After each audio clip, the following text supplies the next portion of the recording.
আমরা সকলেই interview face করেছি, কিন্তু ইন্টারভিউ ফেস করার জন্য কিছু নিয়ম আমাদের মেনে চলতে হয়।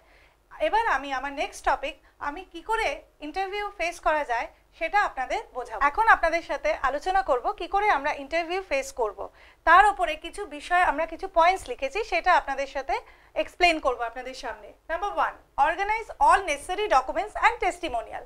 তার মানে আপনাদের সব দরকারি কাগজপত্র আগে থেকে গুছিয়ে রাখতে হবে। Number 2, find out the exact location of the office. আপনাকে আগের দিন খুঁজে রাখতে হবে যে আপনার কর্মস্থলটি কোথায় অবস্থিত, যাতে তাড়াহুড়ো না পড়ে, যাতে আপনি পরের দিন যেদিন ইন্টারভিউ দিতে যাবেন সেদিন আপনার দেরি না হয়ে যায়।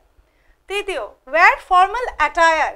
অ্যাটায়ার মানে ড্রেস, পরিষ্কার পরিচ্ছন্ন জামা কাপড় পরে আপনাকে যেতে হবে। Number 4, walk in with confidence.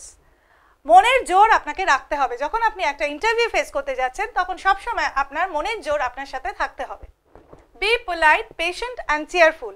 আমাদের যখন আমরা ইন্টারভিউ দিতে যাই তখন আমাদের সবসময় একটা মাথায় রাখতে হবে যে আমাদের মাথা ঠান্ডা রাখতে হবে। যে কোনো প্রশ্নের সম্মুখীন হই কিন্তু আমাদের উত্তেজিত হলে চলবে না, আমাদের সবসময় মুখে হাসি রাখতে হবে। তার মানে নম্রতা, ধৈর্য আর মুখে হাসি রাখতে হবে, এটাই আমাদের প্রধান লক্ষ্য হতে হবে। Number 6, wish all the members of the panel collectively.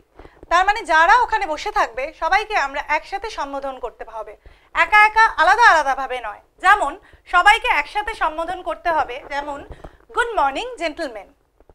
আপনি যখন ইন্টারভিউ ফেস করছেন তখন আরেকটা কথা আপনাকে মাথায় রাখতে হবে যে আপনি সাবজেক্ট, যেই বিষয়ে আপনি ইন্টারভিউ দিতে গেছেন সেই বিষয়ে আপনি ওয়াকিবহাল কিনা। Number 7, be thorough with the subject of specialisation. আপনি যেই বিষয়ে আপনি ইন্টারভিউ দিতে যাচ্ছেন সেই সম্বন্ধে আপনাকে আগে থেকে জানতে হবে, তবেই না আপনি ইন্টারভিউ ফেস করতে পারবেন।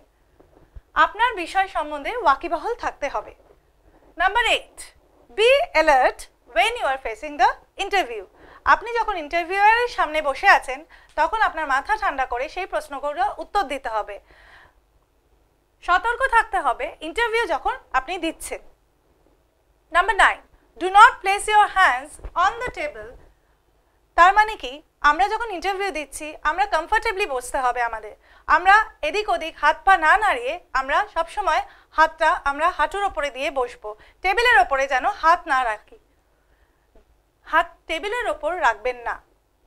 Number 10, and the last point, keep this points in mind to be successful.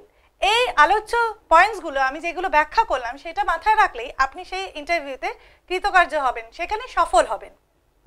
সবসময় আলোচ্য বিষয় মাথায় রাখলে কৃতকার্য হতে পারবেন।